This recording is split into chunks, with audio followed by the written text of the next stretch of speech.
Welcome back to Design, Engineer, and Build. I appreciate you coming back. I'm very excited about this next project. It's something that I have thought about and given it a lot of thought for quite some time. And as with most projects, the bigger they are, the more detailed you have to get about the plans, and it always starts with paper. It's the easiest thing to do. An eraser on a pencil is a lot easier to correct than a cut and wasting of materials. So let's just get started.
Well, there's the drawings, and that's the start.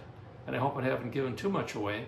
But in the coming days and weeks, I'll be getting materials delivered to my house, and I'll have to give the steel store a call. At the end of the build, if you're still interested in doing it, I'll probably have drawings and a list of materials that you'll need to acquire if you want to do it yourself. And I hope you do. It's going to be a beautiful piece. So, we'll see you next time.